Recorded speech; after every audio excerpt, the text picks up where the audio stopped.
Welcome, everyone, to the 2022 Chelsea School District Board of Education Candidate Forum. I'm Paul Schisler, and I'm currently serving my first year returning to the Chelsea Area Chamber of Commerce Board. I'd previously served for 7 years. My wife, Ann, and I have lived here for 24 years, although my early work experience in Chelsea was in the late 70s and early 80s. 3 of our children attended Chelsea schools. We've been Cub Scout parents, Boy Scout parents, marching band parents, soccer parents, show choir parents. We're both past presidents of the Rotary Club of Chelsea. We are drawn to service like we were drawn to this community. And we love this town. So it is my privilege, therefore, to be a guide for us tonight to get through this evening's event. First of all, I'd like to thank the candidates for being willing to serve in this role on the Chelsea School Board. It is not a job for the faint of heart, nor is it a job for the casual volunteer, but it is rather a job for skilled, thoughtful people who believe in the value of public education, care about the Chelsea School District, the large, well-trained professional team that keeps it operating at such a high level, our students, their families, and our community in general. I suggest that they serve out of devotion, concern, and affection for our outstanding schools, the entire staff, and the students who attend them. At $25 per meeting and 2 meetings a month, nobody's doing this for the money. The board term is for 6 years. That's right, 6 years, 2 meetings a month for 6 years. That's a big commitment to make.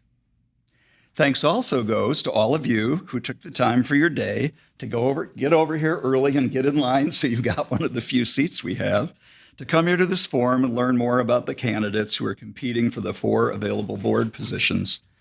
3 of the positions are full 6-year terms, and 1 is to fill a current vacancy due to a previous member leaving the board early. I would also note that this forum is brought to you by the Chelsea Area Chamber of Commerce. The executive director here, Terrace Ahrens, is here to act as a keeper of the time. So he'll hold up signs at 1 minute to go, 30 seconds, and then stop. Stop talking. I did tell the candidates they could finish whatever sentence they're in the middle of, but not a full paragraph. So, the forum will not be broadcast live as it has been in some other years, but it is being recorded, and it will be available sometime next week on chelseamish.com's website and YouTube, Facebook, and that'll do it. All right. There will be no public comment or questions from the audience during this forum. Each candidate will be given 3 minutes for an opening statement. I will then be asking candidates a series of questions collected on the Chamber website from folks who sent in their questions over the last week or so. The time goes by pretty quickly, 90 minutes, so we'll get going. We'll get through as many questions as we can. One last comment before we'll get started. For those of you who may not be completely familiar with the role of a chamber, that's us, sorry, with the Board of Education members, I would refer you to the Chelsea School District website and follow links to the board, the bylaws, the agendas, the minutes, and videos of past meetings. Now let's get started. Earlier today on a coin flip, I decided, tails won, that we'll go for the intros, we'll go in reverse alphabetical order, starting with last names. So, one more thought. As many of you may know, there was one more candidate, Tom Golding. He's not able to attend this evening. I'm going to be informal and refer to candidates by their first name. So John, fire away, 3 minutes. Watch him for the countdown. You have the room. Hi, my name is John Pyatt. I'm a lifelong resident of Chelsea, graduating Chelsea High School in 1988. I'm a business owner, and I'm running for the school board because I'd like to bring traditional education back to Chelsea schools. We need to focus on student opportunities, achievement, and safety in the schools. The classroom should be a place where kids can gather in a safe, respectable environment and learn valuable information from talented instructors that will give them the resources necessary to start on their life's journey. As far as communication goes, I believe the board should communicate with students, parents, which are the stakeholders in the community. I think that a clear line of communication will help the board focus on current agendas, things that need to be put on the new agenda for the school board, and move ahead in a productive manner.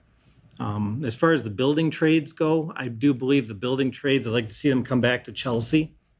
Right now they're in Saline, and kids have to commute and they lose a couple hours on the road every day. So they have to drop electives and they're not really fulfilling what they could do in a day at school. So I believe those are some of the things that we'd like to see changed at the school board and the school. I do wish to serve the community as a parent that will listen to other parents, listen to the community, staff, administration at the school, and work in a positive manner for the benefit of the kids. Thank you. Go ahead. My name's Scott Moore. I want to thank the Chamber for hosting this, and Paul, thank you for being the MC. So I am a pediatrician by trade. I've been a pediatrician for 26 years. I started a practice in Chelsea in 2004 with my wife, Misha, and we started another practice in Ann Arbor in 2015. More importantly, I'm a dad and I'm a husband, so been married to Misha for 26 years.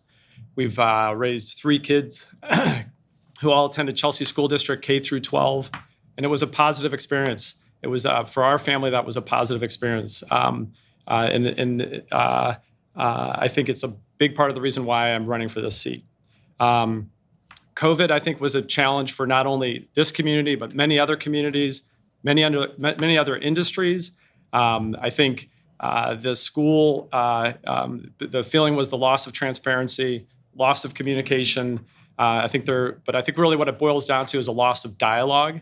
And I would like to see that kind of recaptured and regained. I think it was nobody's fault. I think it was just a set of circumstances that were very difficult. And I feel that the district did as good a job as anybody could have done given their circumstance. I know firsthand what it was like to try to deal with something that was a complete unknown.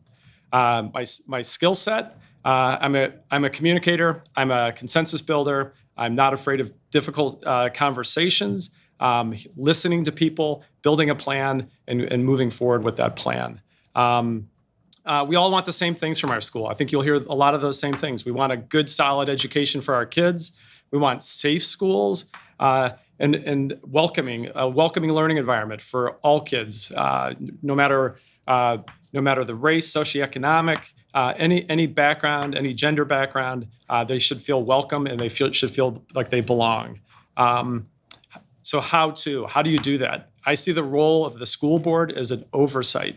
It's an oversight role. It's so important to give time. So to give time and space to teachers and to the administration and to the staff to do their job and to have the autonomy to make the decisions that we hired them as a community to do. They are the experts. And that is how I see the role. Thank you. Okay. Julie? My name is Julie Malley. Thank you for the opportunity to speak with you all this evening. I have been a Chelsea resident for 12 years now. I am an engineer by degree, and I have worked for the Kellogg Company for 25 years, So that's pretty much what I've been doing since I left college. I am married with 2 elementary age school children. The school board is a nonpartisan position, and I am proud to say that I did not go for or seek out any political endorsements as running for a candidate. I think that's important since it's nonpartisan. I knew going into this it would be difficult, but I think it's important. And I want to support the kids, and I want to support the families, and I want to support the community here. And for the last 2.5 years, I have been an outspoken supporter and advocate for the parents and the school students in this school district. And if elected, I would continue to do so. Students and education first, parental rights that are provided for that under the law, positive leadership, communication, transparency, and reporting progress and problems that are happening in the district. Let's all know what's going on. We need to keep, public speaking is not my thing. Increase our awareness of the trades options that are available, right? The CTE, things in that are available at the consortium and things like that. We need to increase that. We're losing people in those trades, and we need to try and get more students to follow that path. Safe and secure schools, like many have talked about. We need to look at the vaping and the drug issues that are within the schools and see what we can do to curb the issues that we have today. We need to find ways to challenge the students that are in the elementary levels. Most of the challenges you see for advanced placement and things like that are at the high school level. What can we do to challenge those that are already learning ahead of their peers? As with any election, we've expected certain level of discourse, but there's been a lot in the local media, local Facebook, social media sites. It's been disappointing. I would like to see our community do better, and be stronger advocates against bullying, against harassment, and support our community. Thank you. Kate? Are we ready? Okay. I'm so appreciative to the Chamber for giving us this opportunity so that we can let you know who we are and for you guys for making the time to be here. I am Kate Henson. My day job is as the Director of Programs and Finance for an organizational development consulting firm. I'm also the mother to a South Meadows third grader, a toddler, and last year I did something crazy. I heeded the call for help and I became a substitute teacher. I have not been in a classroom since I graduated high school, and I see a former graduate of mine in the back, so we're not going to talk about how long ago that's been. And I had never considered being a teacher, so I had no idea what to expect or what I was walking into. But I knew that it was time for me to step up and help the community and the teachers who had been there to help me and my daughter for the last 3 years. So these days, there are a lot of assumptions about what people believe is going on in the classroom. And I'm there, I'm doing it. And as a matter of fact, I'm doing it every day this week. So I can tell you that when I go in there, what I see is our teachers are not only tasked with providing the instruction for the building blocks of an education, but they're also managing classroom dynamics, which sometimes that's 20 tiny humans with 20 different needs and 20 different personalities on top of administrative tasks, right? They're making the copies, they're cutting out the shapes for their activities, whatever it happens to be. So the dedication of our educators that they put into fulfilling the portrait of a graduate and building holistic individuals, creating a safe and supportive environment, and preparing students to face challenges in the future in a 7-hour day, nothing short of heroic. And a school is only as good as its teachers. Right now, there is a teacher shortage in this country. Chelsea is lucky that we don't have any current openings at the moment, but if we want to keep our very experienced, educated teachers, we need to not only make sure that we are showing them their value and their worth by trusting them to make their right decisions in their own classroom, but we also need to make sure that they're being compensated fairly. I also applaud Chelsea for putting social emotional learning back into full force. Not only does it help with bullying, it also helps with the severe pressure that students often feel in such a high-achieving pressure cooker that sometimes Chelsea can feel like. So I'm running to advocate for and be there for students and teachers. I'm excited and committed to working on the issues that impact our learners and the future of Chelsea. So as Chelsea continues to grow and evolve, I know that I want to be confident that we're sending out well-rounded human beings, and I know our teachers can do that. Thank you, Ross.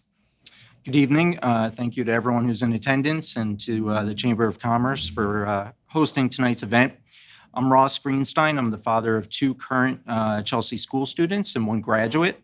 I'm running for Chelsea School Board. Tonight, you're going to hear about my beliefs and goals as a school board trustee.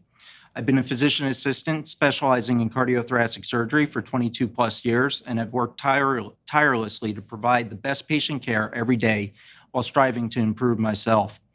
I want to apply the same effort and passion that has guided me as a father and as a physician assistant for our schools and our children. I believe that we as a community all share the same desire for our children to receive the best education possible. I'm committed to ensuring this opportunity for all students. I stand for compromise, tolerance, acceptance, kindness, and being a voice and representative for all parents and all students in the community.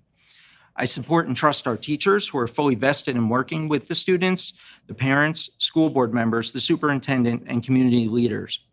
I will fight for an open and transparent curriculum that focuses on student achievement and lifelong success. one that identifies weaknesses and offers additional resources to bridge those gaps. I support parental rights as guaranteed by Michigan state law, and I respect the family's right to decide to opt in or opt out of lessons that may or may not be congruent with their cultural beliefs. I'm for fiscally responsible budgets that provide optimal student success district-wide and continuously upgrading our school facilities to augment our community's experience. In addition, we must responsibly establish and update policies with clearly defined roles, appropriate training, oversight, community involvement, and metrics for the success and failure of such policies. I will fight for competitively paid staff in all areas of the district's operations to recruit and retain the best individuals for the job. We must offer ongoing professional development for evidence-based, scientifically studied, and proven teaching methods that are free of bias to optimize our results. I'm for embracing the diversity of thought, values, cultures, ethnicities, sexual orientations, and race in our community. Character, however, should be the only consideration when judging people rather than employing nebulous categories. I believe that we as a community are more alike than different, and I think we need to celebrate and honor everyone's invaluable place in society. No group or individual should be marginalized. I believe in educating our youth about the dangers of drug, alcohol, and vaping and having qualified counselors to assist those in need, and I'm for enforcing policies to limit cell phone usage during classroom instruction. I'm for securing safe campuses and with external recommendations, expert recommendations rather, and proven strategies. Finally, I will tirelessly advocate for a comprehensive anti-bullying education and reduction program and community mental health. Thanks. And Glenn? Good evening, and thank you all for being here for this conversation. Thank you to the Chamber for hosting it. My name is Glenn Fox, and I live in Sylvan Township with my wife and 2 sons. Our 2 boys have been proud Chelsea Bulldogs since preschool. Now one is in South and the other is in Beach. I'm faculty at the University of Michigan Medical School, where I teach, I co-direct courses, and I direct our anatomical donations program. I have over 22 years experience in higher education and administration. And I currently direct and administer a public organization with complex and varied stakeholders that holds the public trust. As a scientist, an educator, and a parent, my top priority is to support strong, inclusive, diverse, successful, equitable public schools. There are 2 slates of candidates here, aligned under 2 very different ideological perspectives. The group of Golding, Pyatt, Greenstein, and Malley does not support our traditional model of public education.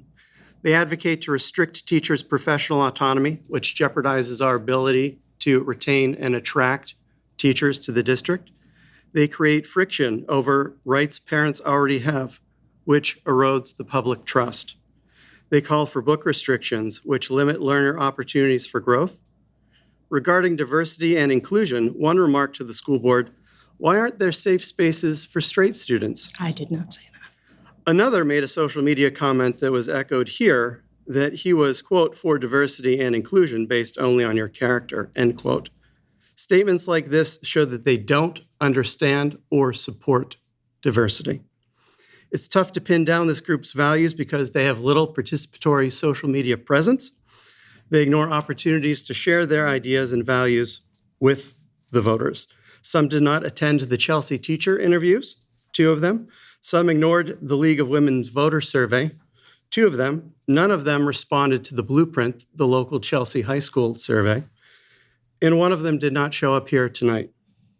Their strategy shares platitudes while obscuring their agenda. And this agenda is being worked out on billboards and mailers in Dexter, Milan, Saline, and across the nation. Scott, Kate, Michelle, and I support the traditional model of education where teachers and administrators are skilled professionals with the autonomy to function with oversight, but without micromanagement. Parent input and cooperation are welcome and encouraged. That's part of the plan. which is why we have constantly made ourselves available to the public through survey, through social media outlet. Please listen closely tonight and pay close attention to the subtext, and please talk to your teachers who know what's happening and know what's best for the district. Thank you. And Michelle. Hello, thank you guys for coming, and thank you to the Chamber for hosting us. I know that there has been a lot of tension around this school board race, so let's all just take a little deep breath and out. Okay. My name is Michelle Craig, and I'm running for the school board. Just to give you a little background, I was born and raised in Chelsea. My family has been here for generations. My great-grandparents owned a dairy farm out on Waters Road, south of town. I graduated in 1995 from the old high school with those brisk hallways. And then I went to Western Michigan and graduated with a degree in marketing. After that, I moved to New York City and started working in publishing. During that time, I also went back to school and got my master's in business administration. After a while, I found myself trying to figure out if I really was happy. So with some deep introspection, I decided to make a career change. I knew that I loved to cook. I had worked in my parents' and other restaurants throughout my life. So I decided to go to culinary school and got my culinary arts degree. I also realized that I was missing the slower pace of Midwestern life and my family. So I packed up and left the smell of urine in the subways and came back to Chelsea, back to the smell of fresh cut grass. I was home again. After starting my new career working with Wesley's Catering, I now own my own small business as a personal chef. The fact that I went the route of a personal chef to help serve the community should not really be a big surprise. My mom was a teacher here for 30 years and is still involved in community groups. My dad was a social worker and volunteered for Chelsea Behavioral Health and other groups, and he also mentored confirmation kids at the Methodist Church. Public and community service is kind of in my DNA. I'm proud to continue my family's legacy through my business and the comfort and nutrition of food that I bring to families in the community. But I knew I could do more. So when the opportunity arose to run for the school board, I excitedly threw my hat in the ring. I know that I could help in some way, and I should. I feel like Dr. Max Goodwin on New Amsterdam saying, "How can I help?" Besides my passion for community and public service, as a Chelsea graduate, I am very proud of the well-rounded and academically rigorous education I received here. When I moved from Chelsea to New York by myself, I felt that I was prepared. I was an open-minded, cultured, knowledgeable, and always inquisitive individual. I had tons of incredible conversations with very diverse people, and I credit the Chelsea schools and my parents for what I've accomplished and where I am today. Ultimately, I'm running for school board because I want to continue, keep improving, and moving forward the excellence of education here in Chelsea by working with the superintendent and the community to support our students, educators, and staff. Thank you. Thank you very much. You all did a great job sticking to the 3 minutes. All right, now we're going to move on. And we have... Wait, there's more? Haven't seen anything yet, Scott. All right, this time we're going to index down the line. The first question, Michelle will start. The second one, Glenn will go first. The third one, Ross will start, and so on until we run out of time. Everybody will get to answer every question. You have 2 minutes. Pay attention to the little signs, and the faster we do this, the more questions we get to go. So, Michelle, the first question is, this volunteer job is a big commitment. What do you want? Why do you want to get elected, and what do you hope to accomplish?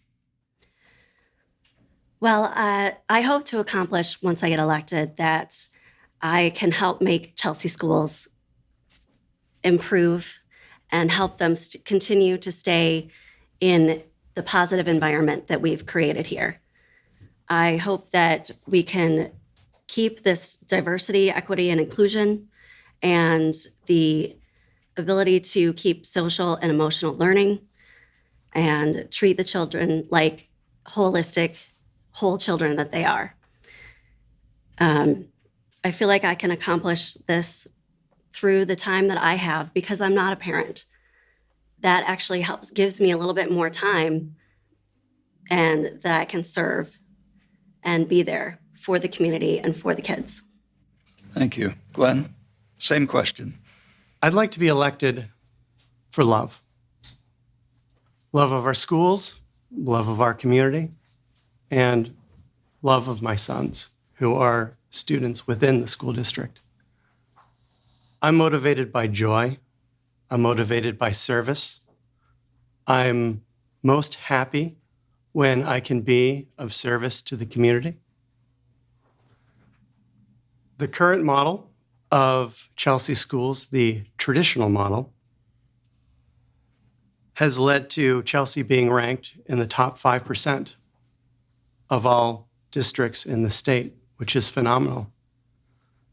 I want to be a school board trustee, a steward of the district resources, because I believe that I can help continue this pathway of excellence and help build upon the successes to improve the district. I'm passionate about diversity, belonging, equity, and inclusion. I feel that in order for students to learn, all students need to have their basic needs met. They need to feel a genuine sense of belonging in the schools. They need to feel an authentic sense of community. And I'm passionate about supporting those efforts. Chelsea truly is an excellent district with phenomenal teachers, outstanding professionals, and administrators who have come so far and done so much for our children and our families. And I really want to honor their efforts and be a strong advocate for them and for the families in the district. Thank you. And Ross. Thank you, Glenn. That was nicely said. I'm running for office because I want to ensure that all the children in Chelsea are given the same opportunities to succeed and to reach their potential. I want to make sure that we're identifying everybody and we are placing them in their proper place that fits their personality and their expertise at their little ages, their interests, and ultimately put them on a lifelong path to success. I also look to try and improve the scores that have been trending downward over the past 10 years. I think we need to just investigate the root cause of that and make some adjustments to how we're doing things to try and improve our scores back to where they were about 10 years ago. And that's pretty much why I'm running. Kate? I am a product of Chelsea High School, and I have to say, since 1999, they've come a long way, and I am blessed to be raising my girls here. I know that there's a concerted effort nationwide to tear down public schools, and that's why I'm running. I can't let that happen here. I want my girls to be prepared. These kids are going to be running the world when I'm old, and I want to make sure that it's still, everybody is able to manage their emotions so we can work well together. They feel included. They feel like this is where they belong, and they help out and they reach others when they need it. So I think I would like to run because Chelsea is continuing to grow and evolve, and I want to be a part of that. Thank you. Julie? Thank you. So I'm running because, as I said before, I want to support the families and the students in this district. As a trustee for the school board, that's one of your primary things, is to be that conduit to the school and to help. We need more communication, better communication. And from my understanding, it's getting better. And we'd like to thank Mike Kapolka for that. And we appreciate that. And it's okay to admit if something's not working, and it's okay to try something different and go a different direction. There's nothing wrong with change. Change is constant in our lives. I would like to continue to work on the bullying issues that we have. It hasn't gotten better, so maybe something does need to change. What do we do? I don't have the answer, but as a group, I'm sure we could come up with something that could help that, and we can work on that together. It's all about working as a community, talking, having open conversations, honest conversations, and being okay that sometimes your point of view is another point of view, and sometimes the middle ground is where you land, and sometimes it's not. But as long as everyone's in agreement and you all work towards the new goal, the new path, that's what you work towards. And if it's not working, you change again. Thank you. Thank you. Scott? So why did I run and what do I hope to accomplish? During COVID, I really saw every day in my office people that were just very upset about masking and people that were really upset that we weren't masking enough. And it was like, and you talk to any administrator, I've talked to administrators at other school districts, and it was the same thing. You get off the phone, you're not being careful enough, you're being too careful. I think it was we were a beehive that just got kicked, and I think we all were kind of fluttering around, and we weren't, there was a lot of chaos. That's the main word for it. The reason I ran is I think it's been mentioned, there's a lot of commonality in this town. There's a lot of, we have way more in common, as Ross said, than we have differences. And I think what was lost in all that, and that's, as we all kind of sink back into our homes, we were isolated. We lost the ability, we lost dialogue. And that literally, both literally and figuratively, we lost that. And that is the way forward. Learning loss is a real thing. I don't think you'll find anybody in the room that will disagree with that. The recent scores do look promising. But I think the way forward is, hearing people, hearing dissenting ideas, being respectful for those ideas, and being able to kind of, again, come together. And again, this I think is my, something I might be able to help in a small way with, is building consensus, listening to people, and building a plan and going forward with that plan. So, Thank you. And John?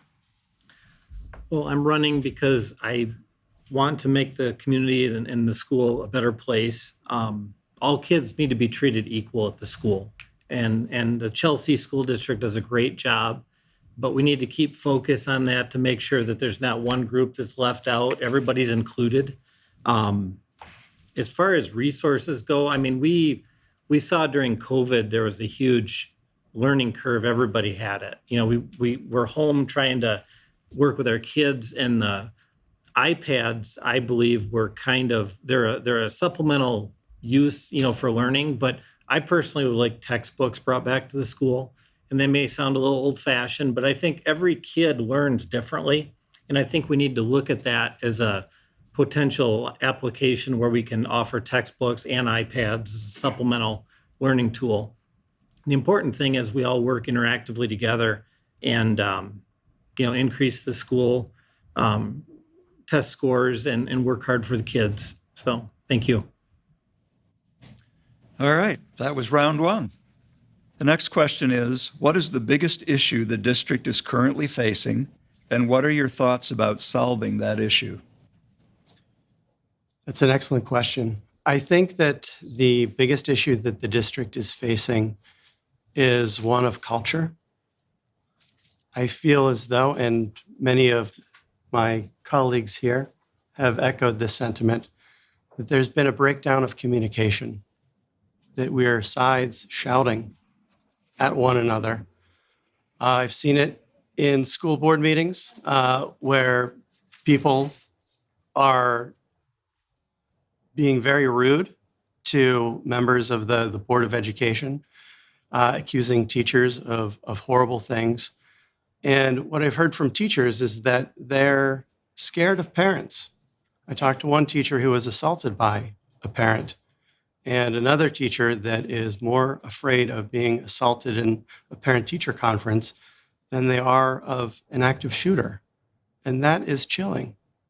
We've lost our way as a community if we can't communicate. As an educator, I've had difficult conversations with students, and I trust our teachers to have those difficult conversations with students and families. I think that Mike Kapolka has some fantastic ideas for the structuring of Board of Education meetings and communications. I know that there are fantastic building administrators in place. Mr. Angel moving up to the high school, Mr. Seo at the middle school, who have adopted fantastic ways of communicating with families.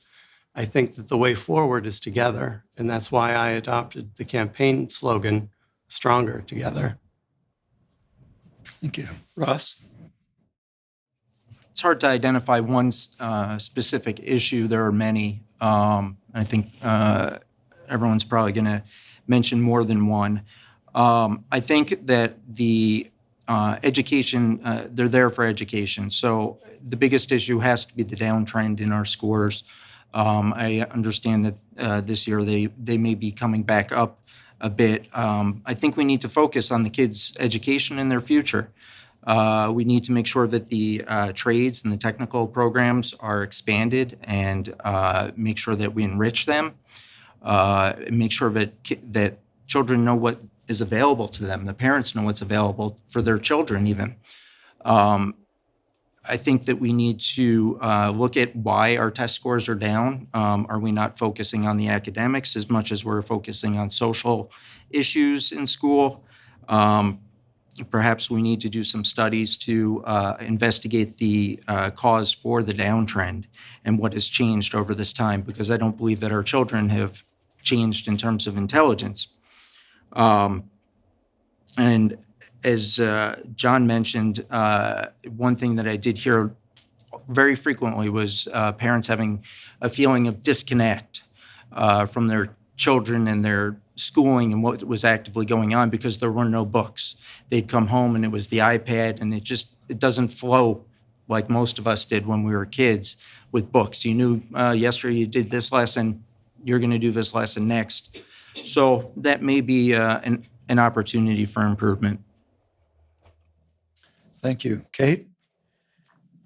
One constant issue is the threat of defunding our schools. Federal funds are super important.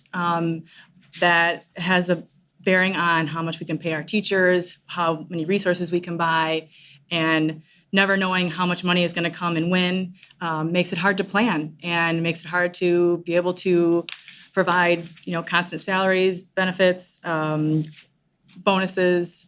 How do we retain those teachers is certainly a huge issue that funding relates to. And so that's one thing that we'll have to work toward. And I want everybody to be informed when you go to vote on some of those ballot initiatives to make sure that you're not taking money away from our kids. Thank you. Julie? Yep.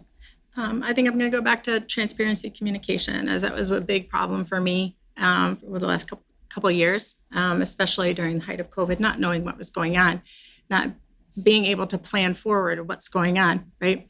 And if you know something as a board or an administration, let the parents know, hey, this is what's going on right now. It may change in 2 weeks because new information comes in, but that's okay. Be forward and transparent about that stuff. No one's going to fault you if something changes in that time frame that you didn't know 2 weeks ago, right?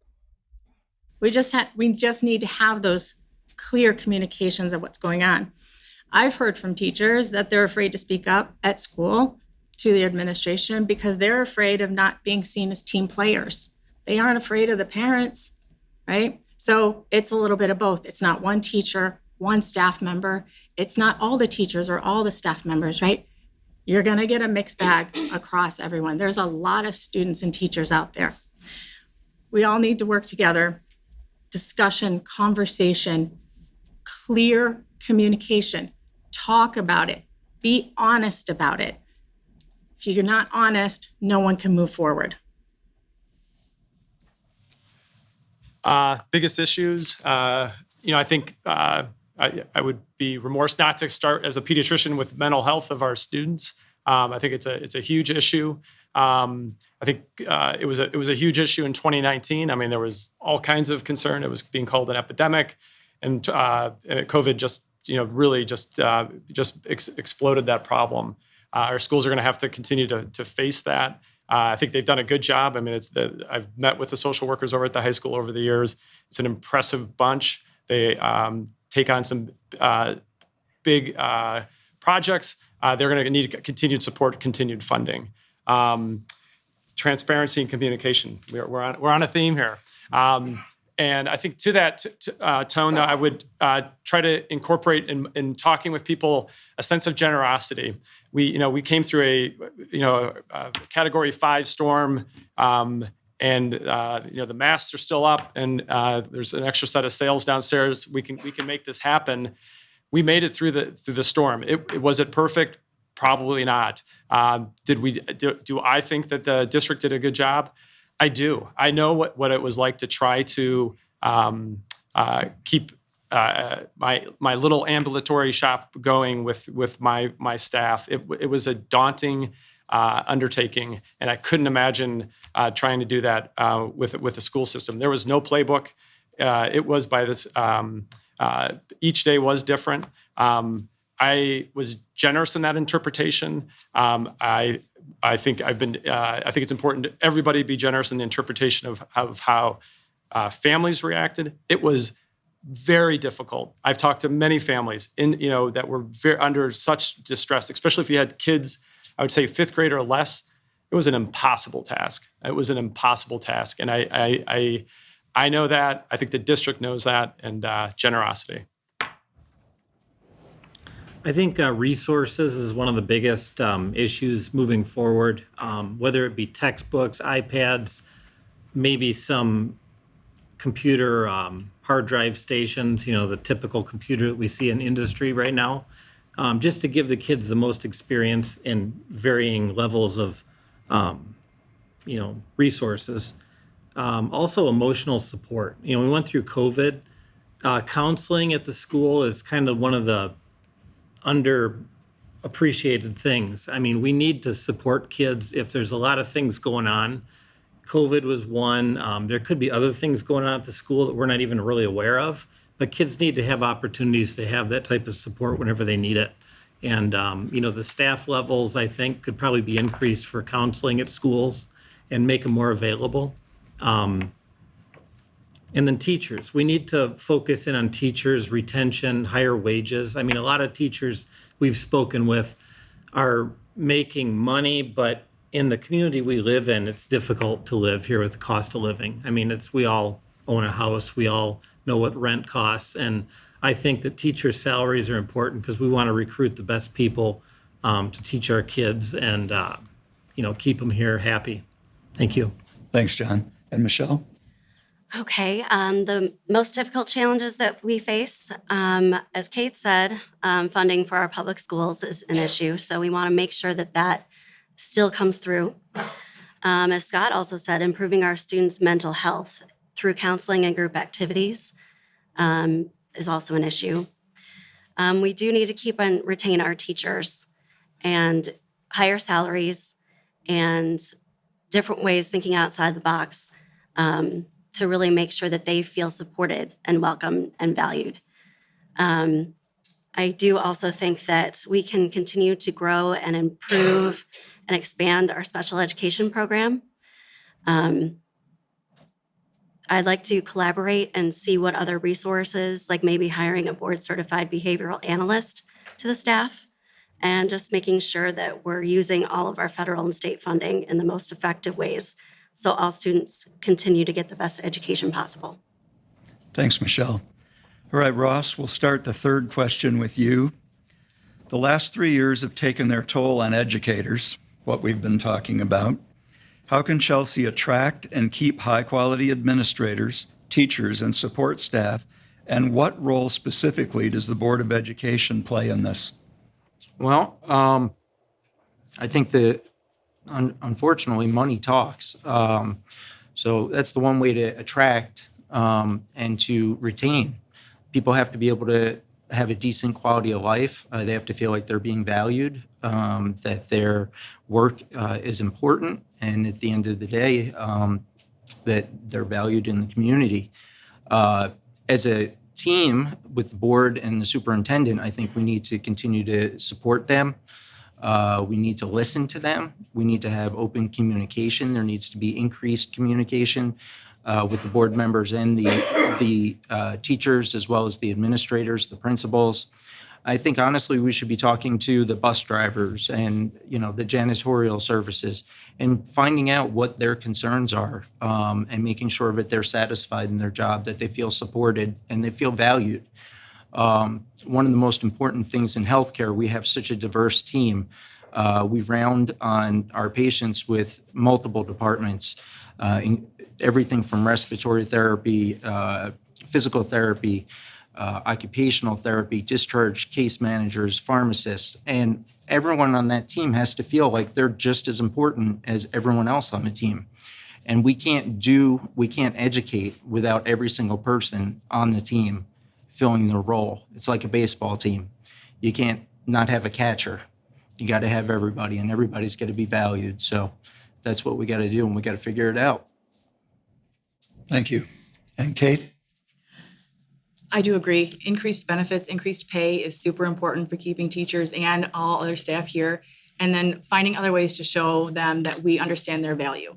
And it could be as simple as, a parent just sending an email every once in a while and saying thank you, not second guessing what they decide to do in their classroom, because they are the educated, trained professionals who many of them have been doing this for years and decades. But it really is a matter of sitting down with the teachers and bus drivers, custodial staff, kitchen workers, and finding out what is it like in a day of your life? Where are things that you think that we can improve? What are things that we already do that you like that we can maybe continue or make more robust?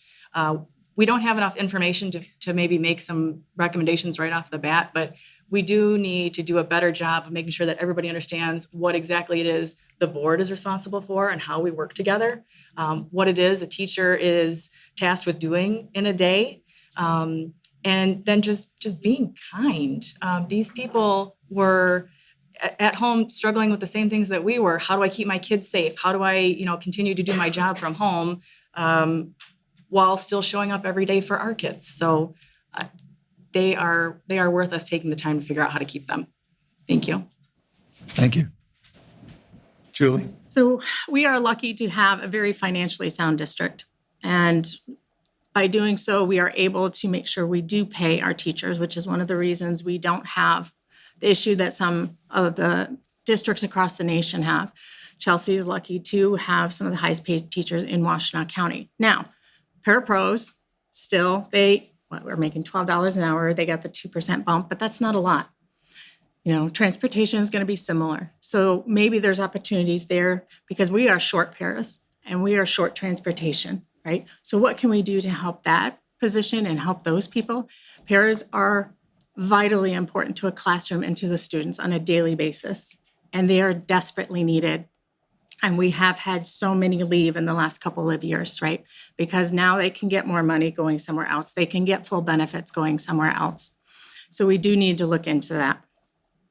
We need to make sure that the teachers do feel valued and safe in their classroom, but they also need to feel safe talking to the administration and being able to feel allowed to speak openly about what's going on without fear of being retaliated against by other teachers or administration. We also need to figure out how to fully fund our classrooms, meaning how do we allow teachers to teach and not spend their own money in their classrooms to decorate, to add more supplies, to provide snacks for students. These are things that we can look into and we can try and do better. Thank you. Thank you. Scott? So I think it's been touched on. Certainly, money is important. I think that is, even though we may be the, and I'm not saying anybody was saying anything different, but the highest paid in the county, I think it's a really tough job, and it more dollars would be helpful. Absolutely agree. There's a lot of things that make those buildings work besides teachers, and that all does need to be looked at. I think also culture is important. I think there is concerns from a lot of the educators that we talk to that there is a lot of noise. There's a lot of concerns about missteps or saying the wrong thing in a classroom, and hearing back from parents about being upset, or parents hearing part of the truth and not really the full picture, as I think you were saying earlier, Kate. So I really do think that culture needs to be is as important as how much money that someone is making as benefits, but obviously you need those benefits and money to make it work living in a town this expensive. And I also do want to, my one plea tonight. This is kind of maybe a bit off topic, but it's kind of the same idea, and it's kind of saying the same thing you were saying, Julie. I really beg people to kind of step away from Facebook. I think we all spent way too much time online over the last 2.5 years, and it has not solved one problem. And I think I've talked to tons of folks on both sides of any kind of perspective, and really hurtful things have happened. And if there's anything you hear from me tonight, and this is not to vote for me or any other reason, because I think I'm seeing lots of nods up here. This is a really tough thing, running for a position like this. And that kind of noise is really, you're not going to get your best candidates going forward. So just step away from the keyboard. Thanks, Scott. Go ahead, John. I think as far as attracting teachers and staff moving forward, obviously money and compensation are important, but also I think listening to teachers and finding out what they really need. Like you were saying, the resources in the classroom, spending their own money on supplies. I think that's something we need to look at as a school district and find out, here's a compensation package, but is there some additional funding we can get for, like you said, decorating the classrooms, things kids may need that maybe parents don't provide and they should provide, but that's where the teacher gets kind of held in the middle, where it's like, well, some kids don't have snacks, some kids don't have crayons, we have to provide this stuff. And so inevitably they wind up spending their own money. So I think resources, compensation package, also an open door policy as far as talking to leadership, administration, be supportive to all the teachers. I think if they feel comfortable talking to anybody from a school board member to a principal to a superintendent, I think it's a pleasant experience. It's a great work environment. And I think that they would feel welcomed and included in decisions and feel free to give their opinions. And I think that inspires people to be a happy employee and really enjoy what they do. Thank you. And Michelle. Okay. How can we keep teachers, and what's the school board's role in doing that? I do believe, like everybody else said, that increased pay and resources for the teachers and parapros is extremely important, and give them as many benefits as we can, maybe extra perks like getting paid back their unused sick leave. We need to collaborate and talk to our teachers and see what it is they need, and really try to work with them to make sure we can get them the resources and get them the funding they need for those resources. As a board, we can work with the superintendent and show a supportive, united front for trusting and valuing our teachers and their instincts and their experience and their training, and really make sure that they know that we have them, we have their backs. Thank you. And Glenn. Thank you. The stool of employee happiness: salary, benefits, and culture.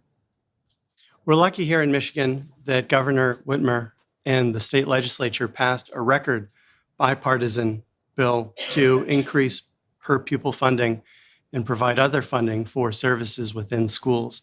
Per pupil funding is at an all-time high. Chelsea Schools also has a very healthy sinking fund that's varied between 15 and 20% of our annual expenses. And we're on our second of third bonds being sold. So the district has money. We are the third highest district in the county, and we are overperforming in terms of our socioeconomic status. And I believe that we can do more for our teachers and our parapros and our staff. I think that third stool leg, culture or professional respect, is an important one. I think that teachers need the agency to work within the established curricula to choose the materials in their books as they see fit without fear of retribution. They need a seat at the table, so teacher representatives ex officio on the board. There should be a board member on the negotiations team with teachers. Currently, there is none, and it's practice that there are none. And we need to show them respect. I think that there's been an incongruity here in terms of messaging. The teachers invited all of us to sit down for a conversation, and 2 members of the candidacy didn't show up for that conversation. And so I think that we need to show up for those conversations and show up for our teachers so that we can retain, hire, and maintain excellent educators in Chelsea. Thank you. All right, the fourth question, and we'll start with Kate on this. It's a little different than the other questions of the evening, but to let people know more about our candidates, how are you involved in the Chelsea community outside of your job and your interest in a role on the Chelsea School Board? It's a good question. So my oldest is 8, and she started kindergarten the year of COVID. So I didn't get the typical experience of volunteer for the PTO or go to school board meetings. So outside of, things that we do with the kids, go to the library, I wasn't able to do much, right? Because before that, I was living the free and carefree life of not having kids and just going to work and then taking advantage of things like sights and sounds just as a childless person. So it was having kids and then seeing what all is involved in the community and how much the school board is responsible for and can be, a listening ear and a conduit to making good things happen is when I got involved with subbing and then the school board. Thank you. Julie? So I have 2 elementary age children. They take up a lot of your time. I also work a full-time job. So there's not always the flexibility in the middle of my day to go and volunteer in the classroom. If I had the opportunity, I was able to do that and I would plan for it well in advance. A lot of the times it was, do you need supplies? What supplies do you need and where can I send them, right? And that's how I will give you money. What do you need? Because that's how I could support you. And, does that mean things will change as my kids get older? Hopefully, right? Hopefully I can volunteer more. Hopefully I can do more. But part of my job is working globally around the world. I work 5 o'clock in the morning. I work 10 o'clock at night, right? So it just depends on the day. But I'm involved in the community with my kids. They're involved in activities and sports and things like that. So I shuttling them around, taking them places. We spend time with our friends, with their friends in the community. We spend time in our church, and we spend time just being a family, right? And so it's family with the friends that we've made here in Chelsea. It's time with those teachers that we've met, those camp counselors that we've met over the last few years, and seeing them in the community and talking to them and just saying, how are you doing? What do you need? How are things going? Thank you. Thank you. Scott? So over the 20 or so years that we've lived here, I've sat on a couple different boards, United Way board. I've been part of Rotary until I realized I don't have a lunch hour anymore. I miss the gazpacho soup. 5 Healthy Towns. I was on that initial board, and just stepped off the Chelsea Field Hockey board at the school. And I also think, just kind of echoing very similarly, we're as a busy parent.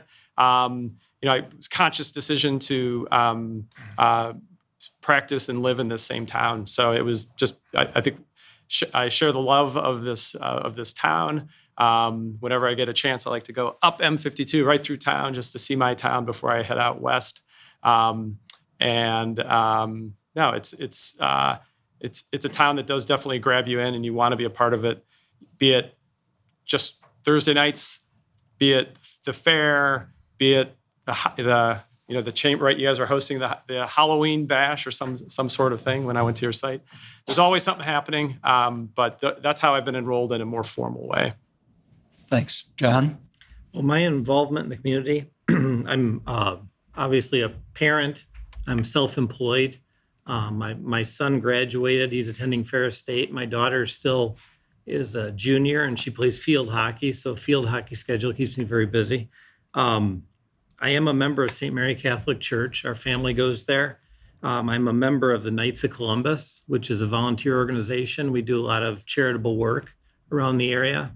And I'm on the Mount Olivet Cemetery Board.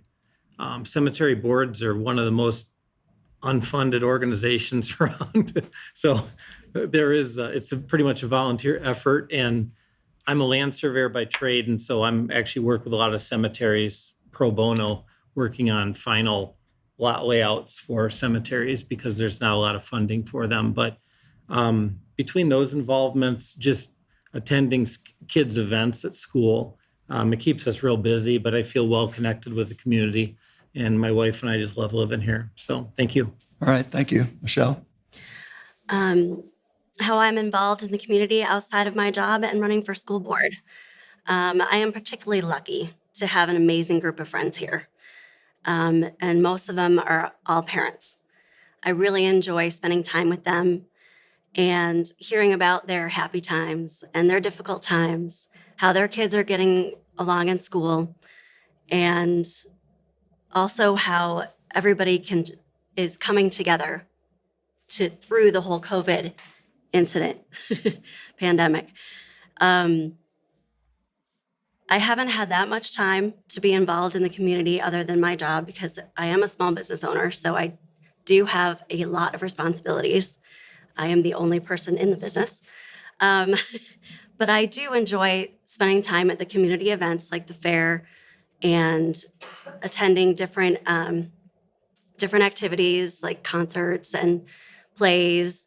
And I love just being anywhere in the community that I can have a nice conversation with the people in the community and meet as many people as I can. Thank you. Glenn? Well, as a parent of two very energetic boys, and as Julie said, someone who works full time, there isn't a lot of time. But as I alluded to earlier, I'm happiest when I'm of service and I'm busy.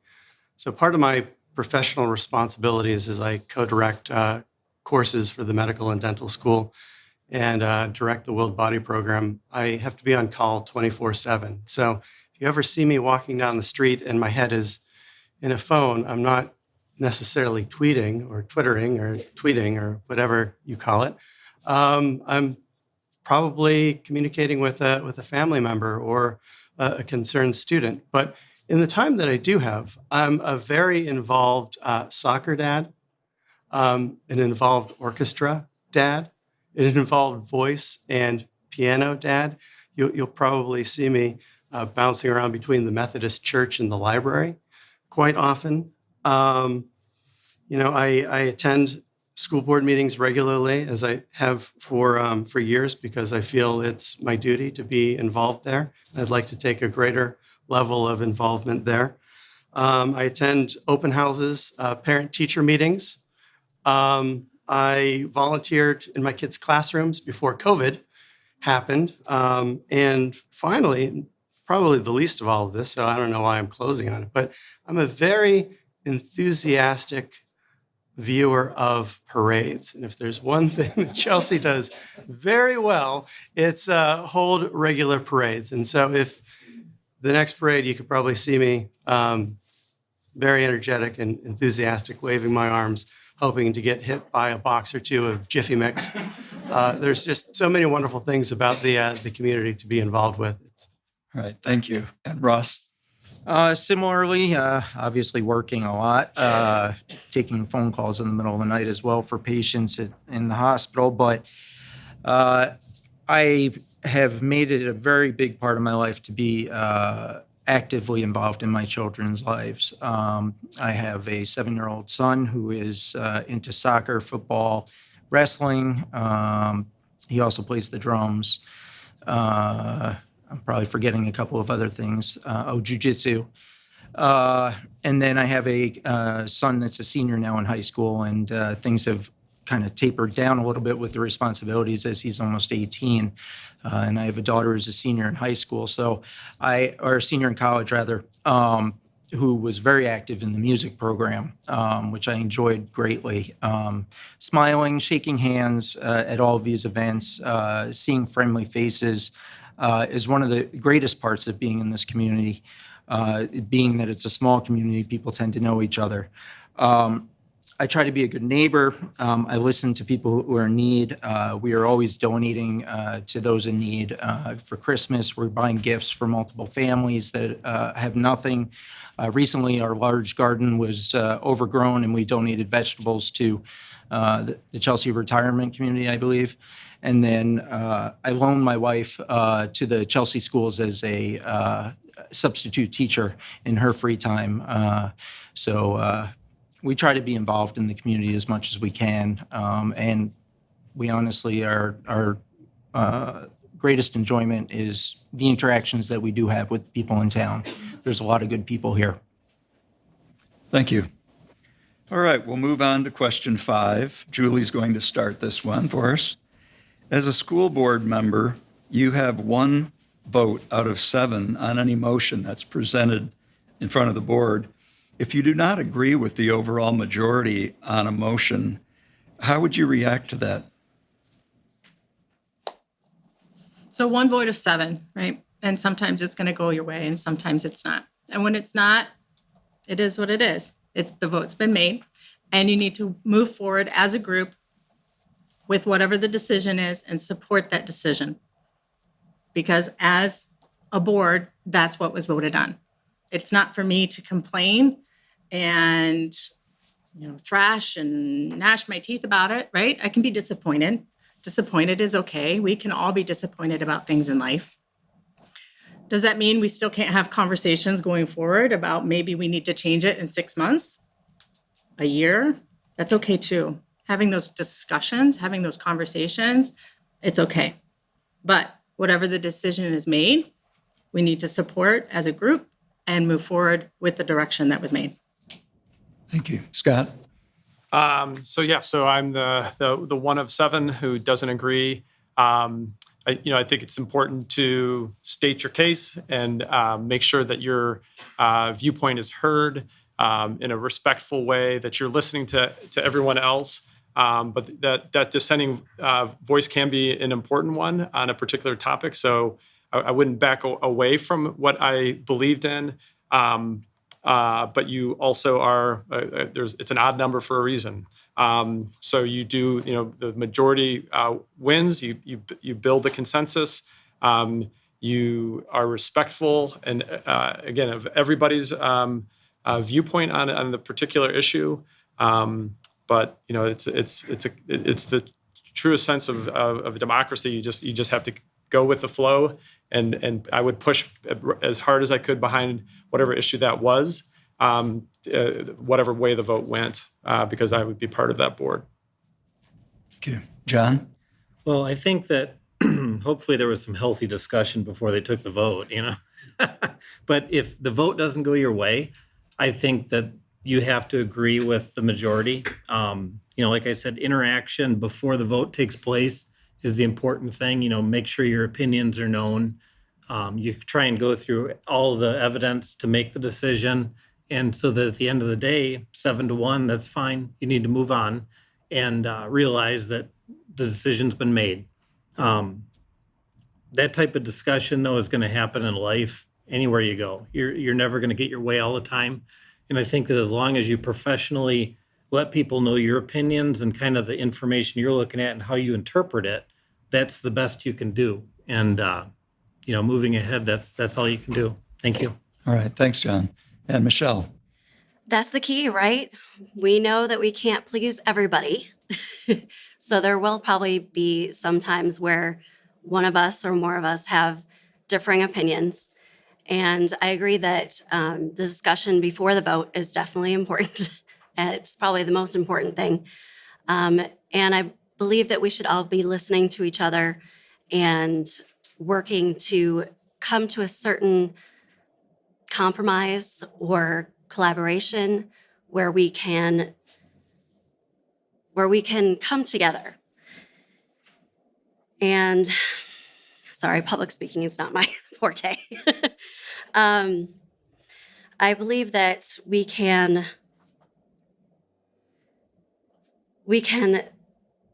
all come together, and at the end of the day, when the vote is taken, we move on and we support each other and we support that decision and we move on to the next thing. So if I'm the one of 7 who is voted against, how would I react? I actually have a lot of experience with this, working in a collaborative environment of educators at U of M. As you can imagine, really intelligent, very passionate people often come to extraordinary disagreements. I think that it's important that one be able to passionately disagree without being disagreeable. It's nothing that's personal. It's about the issue at hand. I think that as a connoisseur or an enthusiast of school board meetings, I would very cheerfully report that most votes are actually unanimous. So we don't have very many of these 7 versus 1 votes. But if it happened, I would respect the process. I mean, votes are really about consensus building. There is substantial discussion before. And whether you voted that way or not, the decision that's made is something that is supported and respected by all board members. That level of civility is an important part of the process. You know, inversely, it's also important to understand that dissenting opinion, it's important regardless of your views or your values to take a moment and really, with good intentions and empathy, listen to the person who's dissenting, because their perspective might offer you a valuable insight on the matter or what to do next. And so I wouldn't take it personally, but I would still full-throatedly advocate for what I felt was best for the students and the schools and the community as an advocate for all of those groups. Thank you. Ross? Yeah, respect has to be the number one thing. You have to respect everybody on the board, everyone's opinion. I think if the best interest of the kids is always the focus of the board, regardless of personal opinions, then I think you always win. I like the idea, especially in cases like COVID, where we really didn't have data. We didn't have studies to say what the best method of prevention for transmission. It's okay to make a decision today and reevaluate in a month and say, where are we going to be at in a month? And, you know, what is the data going to show then? And to make adjustmts. I think it's really important to be fluid, especially in situations like that. You got to follow the data. You have to follow the science on these types of things. And you really do have to be respectful of one another's right to have an opinion, and you have to be tolerant. Thank you. And Kate? I'd say that's a wonderful opportunity for me as a school board member to model some really healthy behavior for our students. So we would have had some great discussion before. I will make sure to be able to listen to what the other side is saying, because there's a lot that I don't know, and I acknowledge that and appreciate it. So the different viewpoints are going to be important. And then even if I continue to dissent, I will still, outside that meeting, advocate for whatever the board voted on, because that's what we do. We support each other so we can support our teachers and our students. Thank you. Okay. So we have time for one more question, and then we'll go on to closing comments. So the final question, a lot of these are asking very similar things, but I hope you can come up with, what specifically do you think the Chelsea School District does really well? And what improvements or changes would you make to other things? Oh, sorry, and Scott, Yes. you start this one. So I think the district has been a proven performer. Again, 20 years ago, I moved here for the schools. My wife and I, we researched it. It was our overwhelmingly number one criteria for where we were moving to, and it has not proven us wrong. We have two very different backgrounds in our education,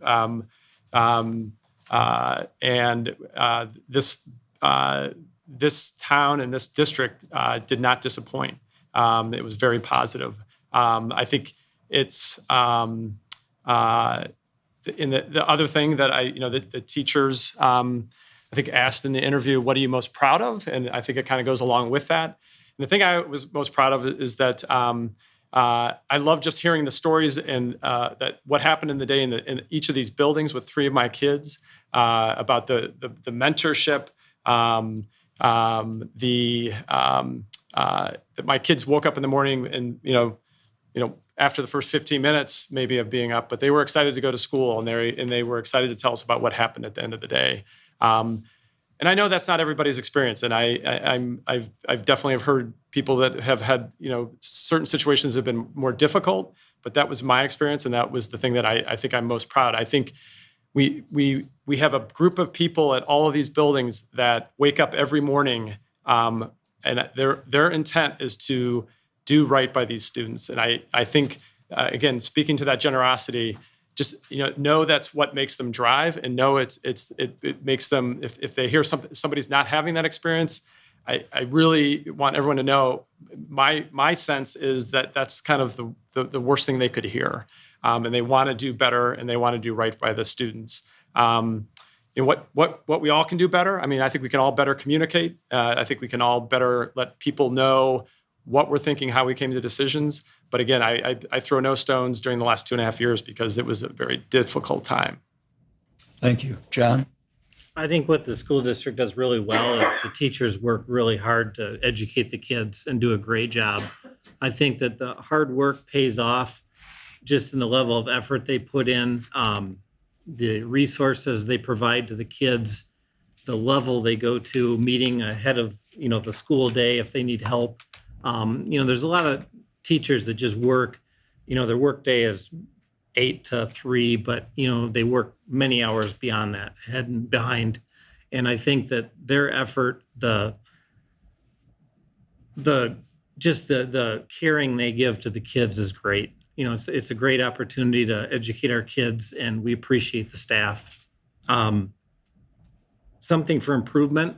I honestly think the building trades need to come back to Chelsea. We have the consortium in Saline, but I've talked to quite a few kids now and my daughter's included in one of those. She's taken a consortium class, and because of the drive time to Saline and back, she had to drop orchestra.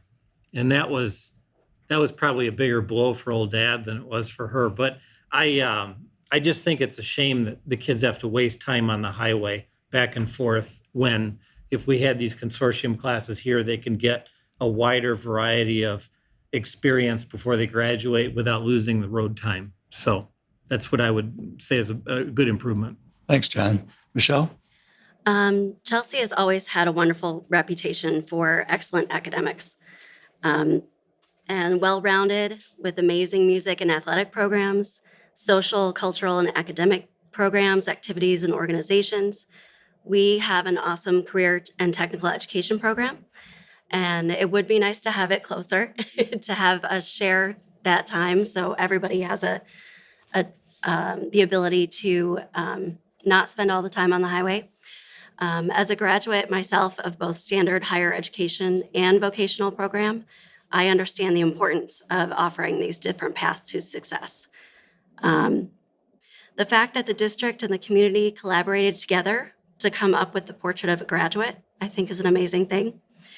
And we use it, the 4 C's: communication, collaboration, critical thinking, and creativity, as a guide to make sure that students have the skills and attributes to be future ready.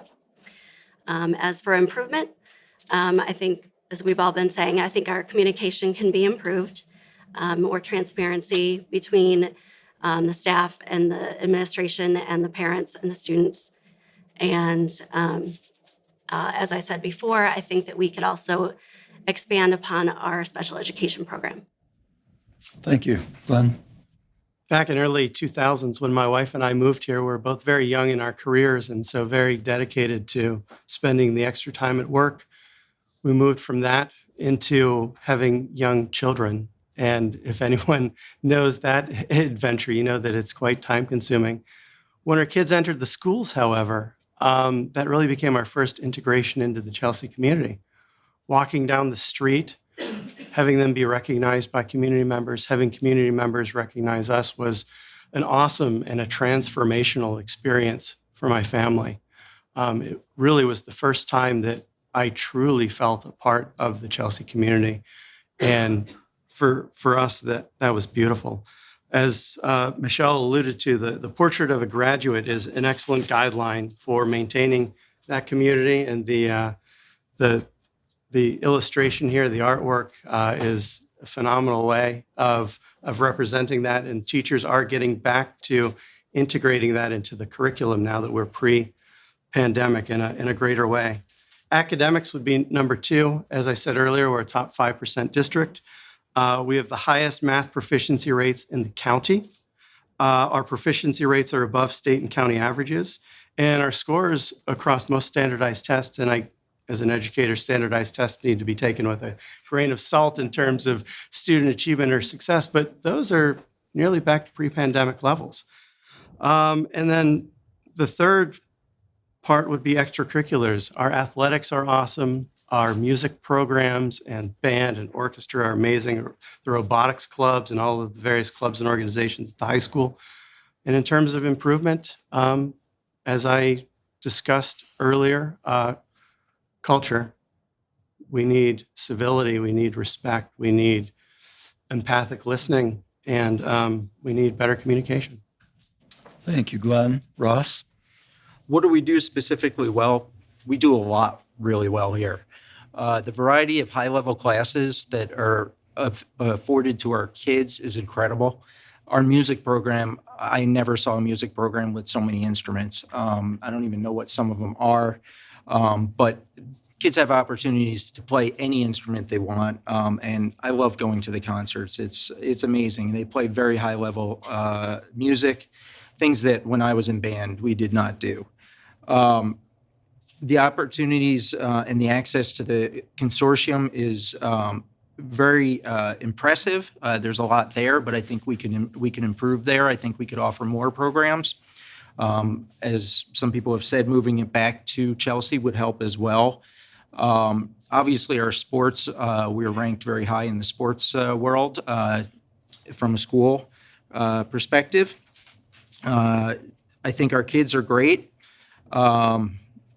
I think some of the things that we can improve, we have a difficult time advertising everything that we do. I'm not sure that the parents even know everything that is available to their kids. So I think that we need to get it out there, make sure everybody's hearing it. The website, I think, is difficult to navigate. So I think that might be an area of opportunity for improvement. And I've also talked to Mr. Kapolka about adding mentorships with local tradespeople as part of the consortium. There have been a lot of people that have reached out to me and said, we can't hire people into our trade. Why not get the kids going? We can mentor them on the weekends. We can mentor them after school, and then they have a job when they graduate. They can actually work. So there's a lot of people in the community that would love to do this, and I think it's a big opportunity for improvement there as well. I think bullying needs to be addressed. We need to call it out, and we need to stop it. We need to stand up. Thank you. Kate? I love that Chelsea gives equal weight of importance to academics as they do sports, as they do emotional intelligence, as they do the CTE, and the arts and the music programs. That's how we create well-rounded children. And the fact that Chelsea can see problems and then they take the time and the effort to create solutions, like implementing the SEL when we were having such a high suicide rate, and mental health was really a high public health issue. And the portrait of the graduate is another example. And that portrait of a graduate is amazing. Do you guys know that the entire community was involved in creating that? That wasn't just the teachers, it wasn't just the students, it was everybody that lived in this district got input into that. And it's an amazing tool to use as a vision and a roadmap for us to decide what programs to include, how to teach, how to manage, and how to care for our students. So those are great things that I love about this community and the school. And obviously, communications, transparency, letting people know what is really happening in the classrooms. If you have an issue, what's the hierarchy? What's the process you need to go through to get your questions answered? And just general, this is how it works. This is how you can be involved, because there's lots of opportunities already for parents to be involved. and being kind. I think we need to get back to just remembering that we're all human beings. We're all going through the same things, and that's the least we could do is help somebody out. Thank you. Thank you, Kate. And Julie? Things we do well. As I've heard before, great music program. I had the privilege of working with Mr. Hens at our church as he was the music director there. And on a personal note, I am super sad he is moving to Dexter for church. But the teachers, they're passionate about their work and they're passionate about the jobs and they're passionate about the kids. And we do have a well-engaged community. You're here, right? So we have a lot going for us. We do need to continue to communicate together and work together. Things to change. I would like to see personally, how do we engage at the elementary level foreign language, right? At that age, they're sponges. And how do you introduce foreign language to them instead of waiting till middle school? I'm not talking 5 days a week, 30 minutes once a week, like music, like art, that introduction. Also, an actual computer for those kids. How do you use a mouse? How do you use a keyboard? Cyber safety. Those things need to start early, right? Not just an iPad, finger touch. How do you actually start typing so you can be an effective worker, an effective student down the road, right? These things are important. How do we start looking at engaging those things before middle school? Thank you very much. Well, we've used up all the time for questions, and I hope it's okay with all of you if we stay a little bit late, because we want to have closing comments from each candidate. They each get about 2 minutes. I get 2 minutes to do that, 2 minutes and 2 seconds maybe, since we're a little bit behind. But I'd like to start that with Michelle, 2 minutes, closing remarks. We'll go down the row. Go ahead. All right. Besides my professional and educational experience, I think that what I can ultimately bring to the board is my love and caring for the community. I was a cheerleader here in Chelsea. Go Dogs. I made varsity for the football squad my sophomore year. I even trained and got to show off some of my gymnastic talent. But I have to say, my proudest moment of being a cheerleader here was my junior year when we were practicing new tricks. And I ended up being the back spotter for the flyer. I got punched in the face a few times and she'd come twisting down, but I always caught her. I never let her hit the ground. And if she did, I was underneath her to break her fall. I want to be that spotter for these kids in Chelsea. As a school board member, I will always have their back and never let them fall. Thank you. Glenn? I'd just like to thank the chamber and all those present for the evening. I'm grateful for the opportunity to run for school board. I've always felt that much had been given to me as a product of public education, and that it's incumbent upon me to return that investment in kind. I'm here to leverage my decades of experience in education, administration, finance, data analysis, collaborative work on behalf of Chelsea schools for the benefit of our students, our families, our faculty, our staff, and administration. I'm not here to honor any commitment to any particular group over another, just to ensure that all students have access to a safe, high-achieving, and equitable education. My life story would be very different if it weren't for individuals who invested in me, such as teachers and librarians and coaches. You see, I'm the son of a Vietnam vet who was also a police officer. He taught me duty, sacrifice, service. I'm also the son of a nurse who taught me empathy, compassion, and care. And it took me a long while to realize that these aren't such different values after all. My identity is shaped by these different people, and I've always had a great deal of respect for the plurality of ideas as long as people are coming to the table with good intentions. You know, there once was a time that we weren't divided by our ideals as much. I think that deep down, we all want our children to feel accepted, safe, empowered.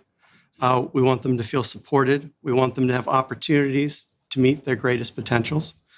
We want them to have the audacity to hope for great things and the bravery to pursue achieving them. These are my goals, and I'm here to work to preserve the excellence of Chelsea schools and to help build upon their tradition of excellence. To do that, I ask for your vote. Thank you. Thank you. Ross? I appreciate the potential opportunity to serve our community at large. Doing what is right for children at all costs is from where I will lead. John, Julie, Tom, and myself are 4 individuals with very differing opinions and cultural backgrounds, but we share a passion for superior education free from bias and agendas. It is important to teach your children how to think, not what to think. I support our freedom of speech, thought, right to express oneself, to remain silent, to participate, to abstain, all without the fear of retaliation. Let's honor our differences and embrace each of us who serves an essential role in society. I promise to work with the superintendent and community experts to secure our campuses from external threats that we unfortunately face today. And I promise to advocate for enriching and expanding our vocational opportunities within Washtenaw County. It's important to have an open, transparent district, as no public entity should be operated without oversight and checks and balances. Maintaining district statistics that are shared publicly will boost our credibility and protect from hearsay. I now ask the Chelsea community to join me openly in denouncing the ongoing bullying, voter suppression, voter intimidation, spectacular lies, and social media attacks perpetrated by a minority of individuals in our community. They recklessly use hateful words and freely spread lies to attack anyone who dares to even think slightly differently from them. Their radical extremist intolerance is un-American, and it's dangerous at the adult level, frighteningly toxic and destructive to our children. We need to prevent these noxious ideologies and behaviors from overtaking our community. Instead, we must be positive role models to all our children on and off properties. Lastly, there is never one answer or solution that aligns with all, but together we can strive for compromise. The function of education is to teach one to think intensively and to think critically. Intelligence plus character, that is the goal of true education. Martin Luther King. Thank you, Ross. Kate? I often say that my day job is kind of like Chandler Bing's job. Nobody really knows what I do as a director of programs at an organizational development company.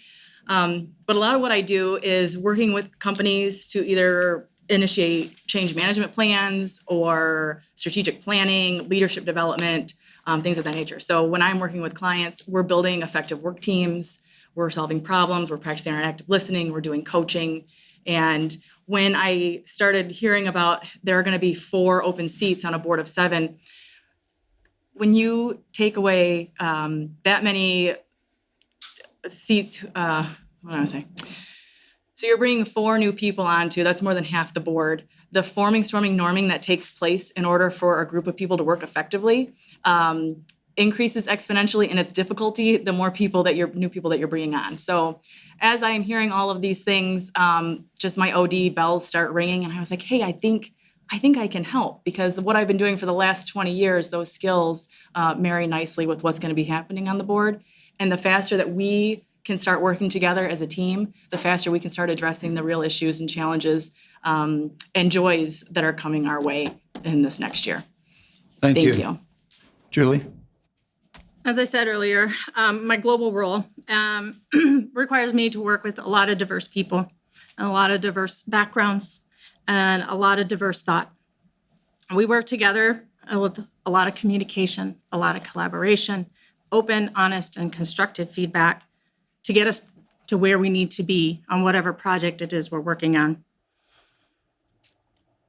I always try to listen to understand and ask questions when I don't. And I always give open, honest feedback, and I'm always looking to learn more. It's usually not a good day if I didn't learn something new that day. I do thank you for your time tonight. I appreciate you taking time out of your night to come here and listen. We need to ensure that the school board trustees are visible and accessible to all the community, and that we all have a seat at the table. We cannot be okay with the status quo. We must be prepared and ready for change. Change is a constant in life, and that's how we improve. Keeping the status quo makes us stagnant and eventually obsolete. We should always strive to do more, and we should always strive to do better. We should judge people on their actions and not what they look like, not what their religious beliefs are, not what their gender is, or anything else. Thank you. Also want to thank everybody for coming out and spending time. I think it's an important part of our town, the district. I think I used the phrase that's the fabric of our town. I am asking for your vote. I don't want to put that at the end in case I don't have enough time. So I'm asking for your vote. I bring a unique perspective. I've lived in the community for 20 years. I've worked with many families in the region for about the past, since 2004. And it's overwhelmingly, we all want the same thing. We all want, and I think you've heard very common themes of what we want from a district, what we expect from the district, and I would say what my three kids have gotten. I do think, the portrait of a graduate, the collaboration, communication, critical thinking, and creativity was embodied in my three kids. Some heavier than others, but some of those topics heavier in each individual. But that was really what I felt like was being modeled every day when they were going to school. This